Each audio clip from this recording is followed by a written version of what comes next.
Hello everyone. आज हम 12वीं क्लास का तीसरा काव्य कान्हा भये बस बांसुरी के बारे में पढ़ेंगे, जिसे रसखान ने लिखा है। रसखान का असली नाम सैयद इब्राहिम था। मुसलमान कवि थे, फिर भी कृष्ण के अनन्य भक्त थे। उन्होंने अपने काव्य की रचना ब्रज भाषा में ही की है और उनके सवैये अति प्रसिद्ध है। उनकी दो प्रसिद्ध पुस्तकें हैं, एक तो सुजान रसखान है और दूसरी प्रेम वाटिका। अब ये काव्य का शीर्षक कान्हा भये बस बांसुरी के। कान्हा का मतलब है कृष्ण, भय का मतलब है हो गए हैं। कृष्ण बांसुरी के हो गए हैं। तो ये कौन कहता है और क्यों कहता है, ये इस हम सवैये के आधार पर पढ़ेंगे। यहाँ पर रसखान ने दो सवैये दिए हैं। सवैया मतलब 4 लाइन की एक रचना। देखिए यहाँ पर दोनों सवैये 4-4 पंक्तियों में दिए हैं। पहला सवैया, उसके अंदर गोपियाँ कृष्ण की बांसुरी से ईर्ष्या करती है और ब्रज से भाग जाना चाहती है। ऐसा क्यों करती है गोपियाँ? क्योंकि गोपियाँ कृष्ण से अत्यंत प्रेम करती है। वह यह सहन नहीं कर पाती कि उनके और कृष्ण के बीच में कोई और आ जाए। उन्हें ऐसा लगता है कि बांसुरी ने कृष्ण को अपने वश में कर लिया है और कृष्ण अब बांसुरी के हो गए हैं तो हमें नहीं चाहेंगे। तो इसलिए गोपियाँ चाहती है कि या तो बांसुरी कृष्ण से दूर चली जाए या फिर हम इस ब्रज को छोड़कर चले जाएं। आइए विद्यार्थी मित्रों, पहले सवैये को हम समझते हैं। बहुत ही सरल है, ब्रज भाषा में लिखा है। शब्दार्थ ध्यान रखना, साथ साथ हम एक एक वाक्य के प्रश्नोत्तर इसके साथ चर्चा करते जाएंगे। देखिए पहला, कान्हा भये बस बांसुरी के, अब कौन सखी हमको चाहिए। कान्हा कृष्ण, भय हो गए हैं। कृष्ण अब बांसुरी के हो गए हैं। अब कौन सखी हमको चाहिए। हे सखी, अब हमें कौन चाहेगा और क्यों चाहेगा? क्योंकि कृष्ण तो बांसुरी के हो गए हैं। सबसे पहला यहाँ एक प्रश्न आता है कि कृष्ण किसके हो गए हैं? तो कृष्ण बांसुरी के हो गए हैं। निषिध्योस रहे संग साथ लगी, यह सौतीन तापन क्यों सही है। देखो, निशी यानी रात, द्योस यानी दिन, रात दिन, ये शब्द बोर्ड के एग्जाम में भी आता है, खास ध्यान रखना। रात दिन रहे संग साथ लगी, कौन रात दिन रह रहा है? अब बांसुरी। गोपियाँ कहती है, एक दूसरे के साथ बातचीत कर रही है आपस में कि ये बांसुरी तो रात दिन कृष्ण के साथ लगी रहती है। यह सौतीन तापन क्यों सही है। सौतन पति की दूसरी पत्नी, यह सौतीन तापन हम क्यों सहन करें। हमारी सौतन है यह बांसुरी। जिन मोही लियो मन मोहन को, मन मोहन, मन को मोहने वाला, रसखानी सदा हमको दही है। रसखानी सदा हमको दही है। दही है का मतलब है जलाएगी। गोपियाँ क्या कहती है कि मुरली ने, बांसुरी ने कृष्ण के मन को मोह लिया है और ये सदा हमें जलाएगी। मिली आओ सबे सखी, भागी चलें, अब तो ब्रज में बसुरी रही है। गोपियाँ आपस में बात कर रही है कि हे सखियाँ, सब आ जाओ, हम लोग मिलकर यहाँ से भाग जाते हैं। अब तो ब्रज में बांसुरी रही है। अब तो ब्रज में कौन आ गया है? बांसुरी आ गई है। अब हमारी यहाँ कोई ज़रूरत नहीं है। कृष्ण तो बांसुरी के हो गए हैं। रात दिन वो उसे अपने साथ रखते हैं। गाय चराने जाते वहाँ पर अपने साथ, कभी कमर में लगी होती है, कभी माथे पे लगी होती है। रात को सोते वक्त वह अपने सिरहाने के पास रखते हैं। तो बांसुरी दिन रात कृष्ण के साथ लगी है। अब कृष्ण हमें क्यों चाहेंगे? इसलिए आओ सब सखियाँ हम ब्रज छोड़कर भाग जाएं। विद्यार्थी मित्रों, यहाँ पर गोपियाँ बांसुरी से ईर्ष्या करती है, उसका वर्णन है। अब यहाँ पर 2-3 एक वाक्य में क्वेश्चन है, हम फटाफट इसमें देख लेते हैं। एक तो सबसे पहला कि कृष्ण को किसने मोह लिया है? तो कृष्ण को बांसुरी ने मोह लिया है।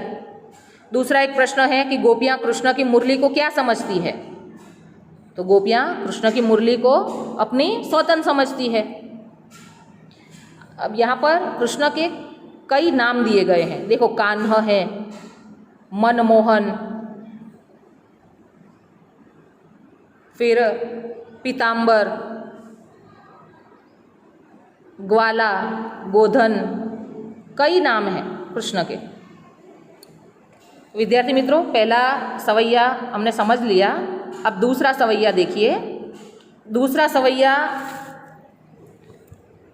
कृष्ण जब व्रत से चले जाते हैं तो गोपियाँ कृष्ण की याद में उनका वेश धारण करती है, उनका स्वांग रचती है।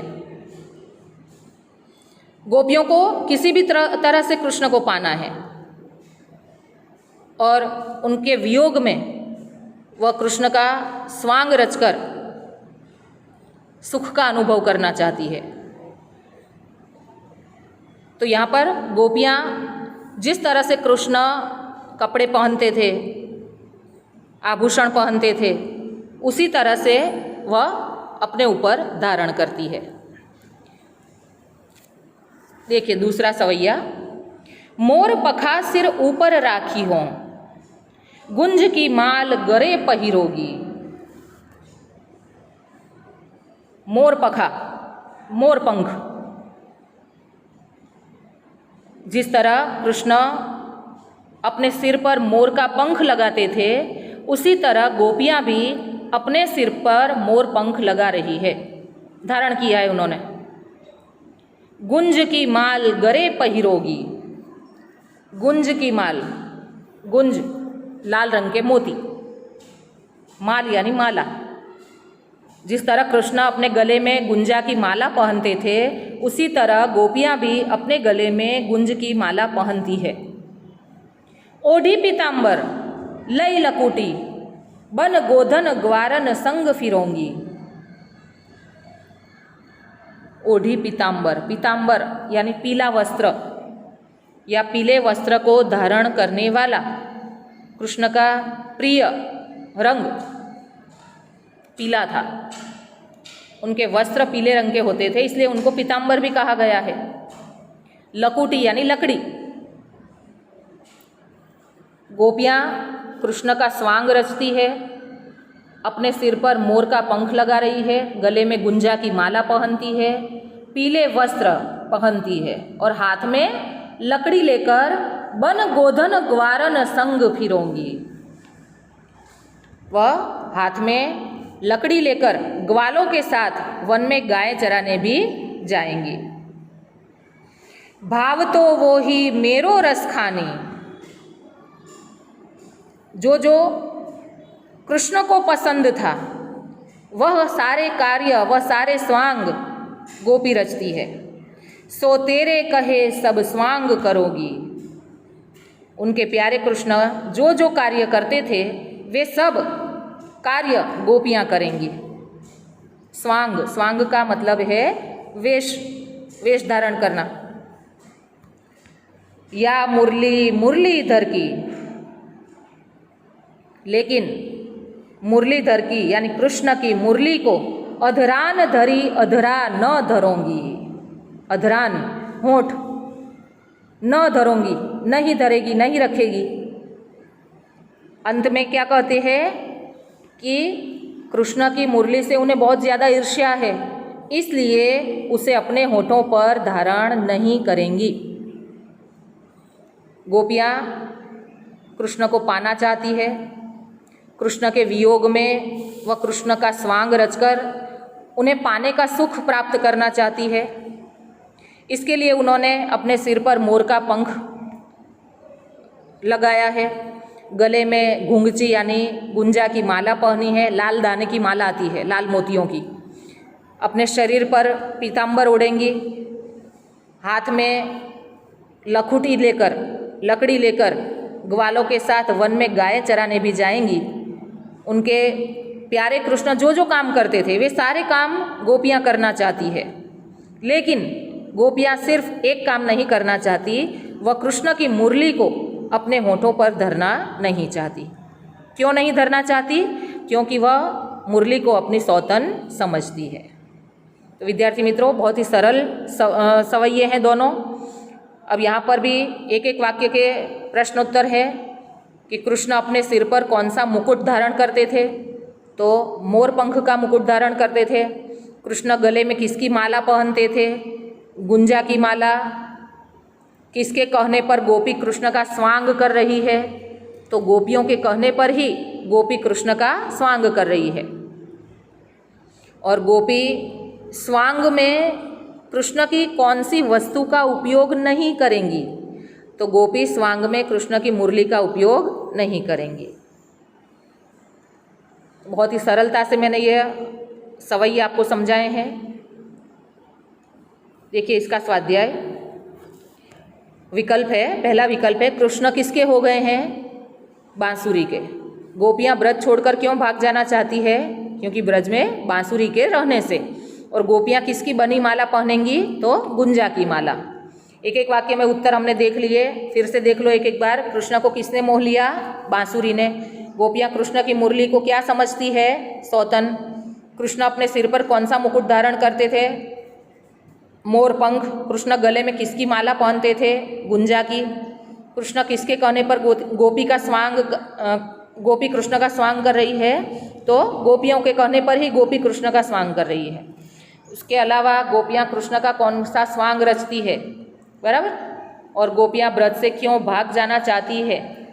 ये इसमें ज़्यादातर जितने प्रश्न हैं वो इम्पोर्टेंट है, बोर्ड में बार बार ये क्वेश्चन पूछे जाते हैं और बहुत ही सरल है। विद्यार्थी मित्रों, उम्मीद करती हूँ ये काव्य आपको सरलता से समझ में आया होगा। मेरी इस वीडियो को लाइक, शेयर और सब्सक्राइब ज़रूर करना, ताकि और आगे के वीडियो आपको देखने को मिल सके।